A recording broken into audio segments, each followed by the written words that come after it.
Oke,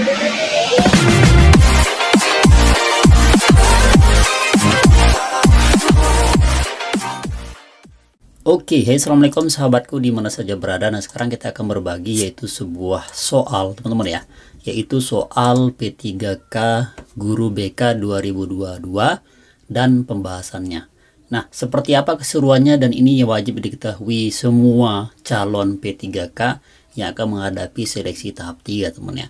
Karena rekan-rekan guru di P3K untuk yang khusus guru BK itu akan menghadapi soal-soal sesuai dengan teknis atau sesuai dengan bidang masing-masing.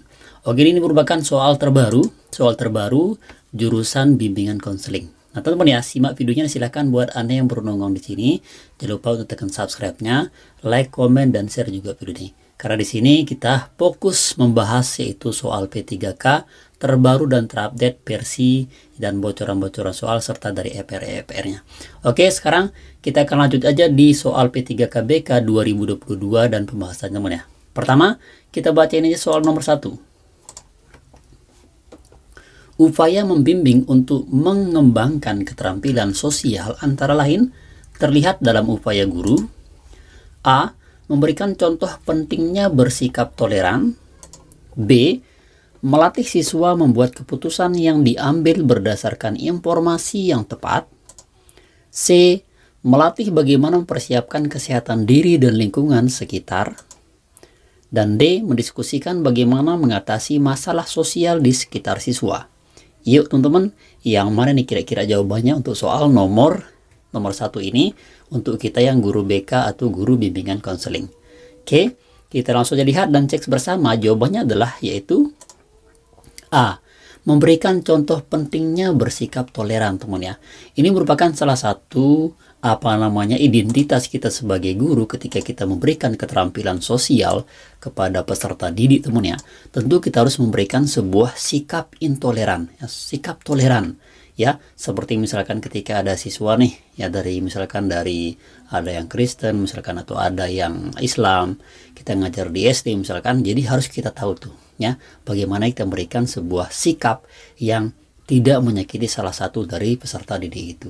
Nah, kalau misalkan yang B ini kurang tepat teman ya, yang C juga begitu, yang D juga begitu. Jadi yang tepat jawabannya adalah A. Jelas teman ya.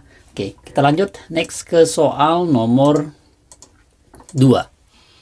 Salah satu usaha guru dalam melaksanakan langkah-langkah perbaikan pembelajaran yang telah dirancang melalui penelitian tindakan kelas antara lain A. Guru meyakini ada masalah dalam pembelajaran selama ini yang memerlukan peningkatan. B. Guru melakukan introspeksi terhadap kelemahan yang ada dari aspek guru. C. Guru merancang upaya melatih mengerjaan soal-soal untuk persiapan ujian nasional. Dan D. Guru mengevaluasi kembali rancangan mengatasi kelemahan yang ada. Nah teman ya, silakan yang mau jawaban nih untuk soal nomor 2 ini. Apakah yang A, B, C, atau D? Silakan sebelum kita jawab, buat rekan-rekan guru yang pengen tahu jawabannya, silakan sebelum kita jawab di kolom komentar atau dalam hati Anda juga boleh. Oke? Yaps, kalau sudah kita cek bersama, jawaban yang paling tepat adalah yaitu D. Ya, guru merancang upaya latihan mengerjakan soal-soal untuk persiapan ujian nasional.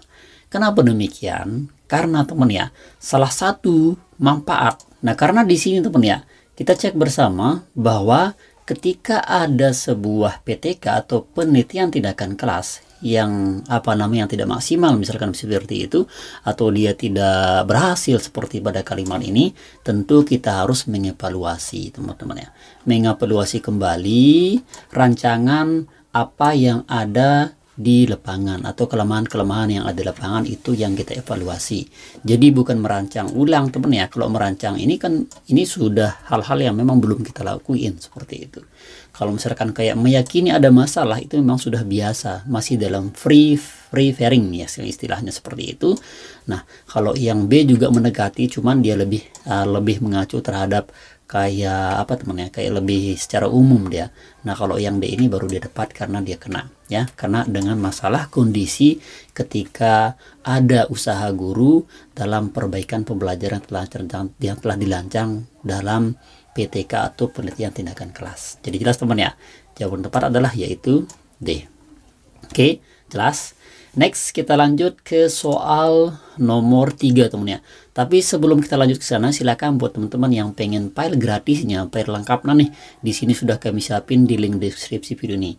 Jadi teman-teman tidak perlu banyak membaca soal, tidak perlu banyak menghabisin kuota untuk menonton video ini. Silakan ambil saja, buat Anda yang mungkin kesibukan lain, ambil saja file aslinya di link deskripsi sudah kami siapin. Ini sebagai upaya kita. Tapi silakan buat Anda yang merasa terbantu dari video ini, bermanfaat sedikit saja bagi Anda, mohon dukung kami dengan cara subscribe, like, komen, dan share juga video ini, karena itu sebagai amal jariah kita bersama ketika kita sudah nanti.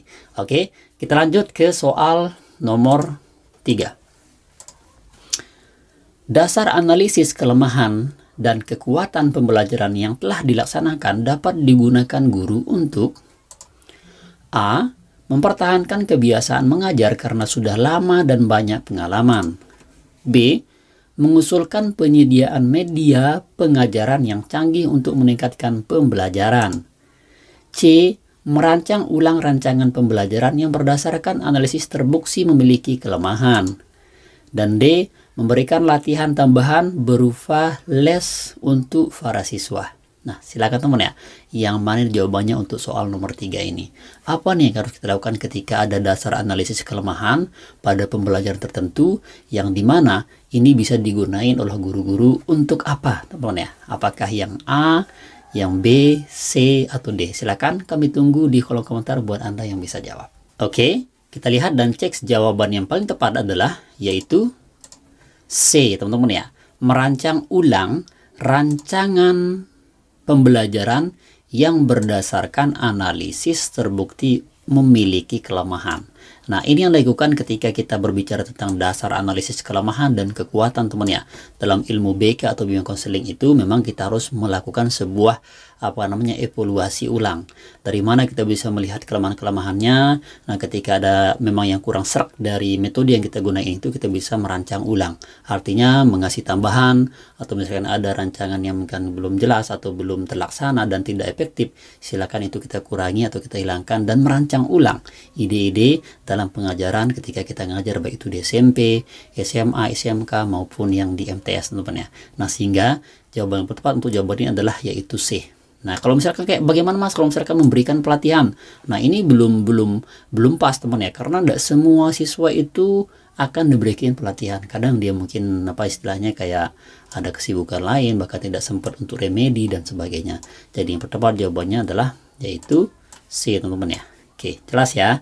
Next kita lanjut ke soal nomor 4.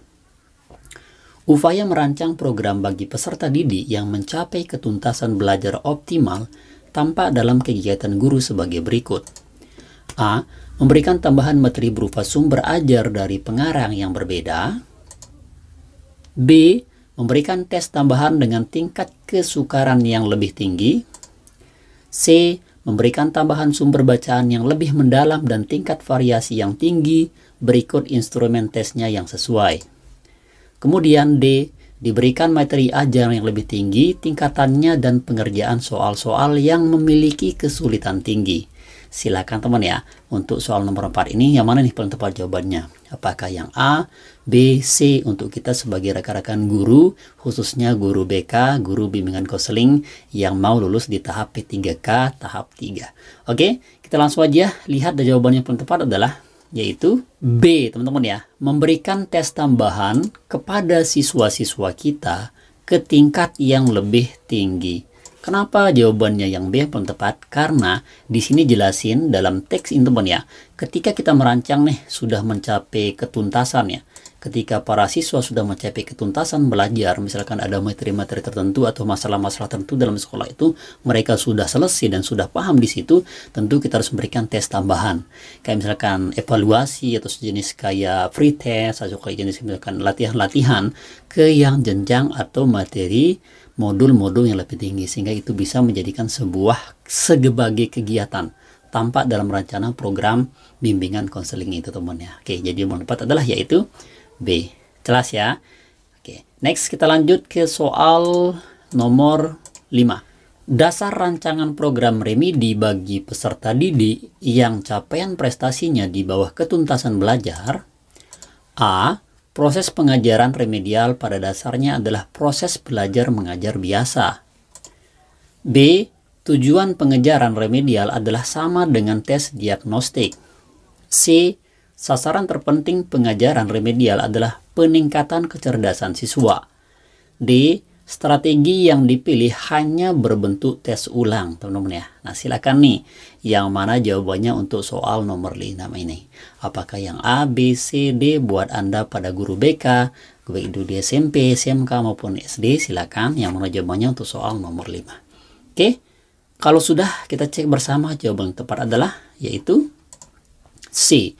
Sasaran terpenting pengajar remedial adalah, yaitu, apa teman-teman ya? Nah, peningkatan kecerdasan siswa.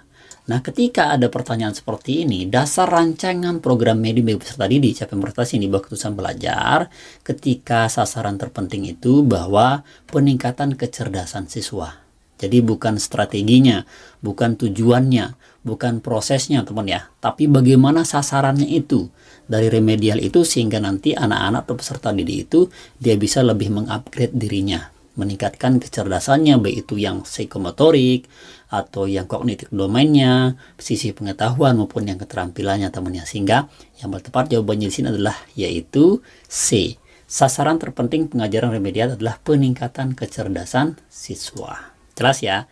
Next, kita lanjut ke soal nomor terakhir teman ya. Nah, sebelum kita bacaan soal nomor terakhir nih, silakan buat Anda yang belum subscribe dan pengen filenya gratis into full teman ya. Di sini kami hanya bahas 6 soal saja, karena sebenarnya banyak ada 50 soal, jadi tidak mungkin kami akan bagiin karena banyak sekali hal-hal yang harus kita persiapkan. Oke, kita bacakan soal nomor 6. Bimbingan dan konseling merupakan bagian integral dari upaya pendidikan dan pengembangan individu, merupakan dari prinsip-prinsip A. Konseling, B. Program, C. Bimbingan, dan D. Layanan. Nah, silakan teman-teman ya. Kami minta untuk soal terakhir ini, soal nomor 6 ini, silakan Anda jawab pada kolom komentar untuk mengetahui keseriusan Anda dalam menghadapi seleksi atau P3K guru. Oke, itu dia. Terima kasih sudah menonton dari awal sampai akhir, dan silakan sekali lagi kami ingatkan, silakan minta filenya atau ambil filenya sudah kami siapkan di link deskripsi ini. Demikian informasinya, semoga bermanfaat. Terima kasih, sekian.